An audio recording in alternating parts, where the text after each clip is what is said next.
প্রবাসী ভাইদের জন্য ছোট্ট একটি ভিডিও, যদি ভালো লাগে অবশ্যই ভিডিওটা শেয়ার করে দিবেন। ভিডিওটা পুরো দেখার অনুরোধ রইল আপনাদেরকে। আমিও একজন প্রবাসী, তো ভাবতেছেন দেশে যাইয়া এই করবেন সেই করবেন, অনেক কিছু করে লাইবেন, মনে মনে অনেক কিছু ভাবেন ভাই, দেশে গেলে কিচ্ছু করা হয় না। তো আপনি যদি বিদেশ থাকেন তাহলে অবশ্যই আপনাকে বলতেছি যে ছোটখাটো একটা বিজনেস অথবা খামার বিদেশে পয়সা তৈরি করেন, যেখান থেকে আপনার কিছু টাকা হলেও আসবে মাসে। এটা হলো ছোট একটি মুরগির খামার। এখানে ৫০০ মুরগি পালন করা যাবে। এখানে খরচ হয়েছে আমার মাত্র ৮,০০০ টাকা। যদি আপনার বাড়িতে কোনো ঘর পইড়া থাকে তাহলে সেই ঘরে শুধু এই প্লাস্টিকের নেটগুলা লাগাইলেই আপনি মুরগির খামার তৈরি করতে পারবেন।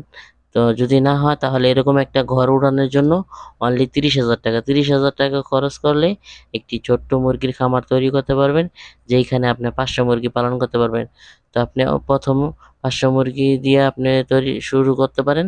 যদি দেখেন ভালো অবস্থা, ভালো লাইন-দেন হয়ে গেছে, তাহলে দেশে যাইয়া বড় একটা খামার দিয়া আপনি শুরু করতে পারেন।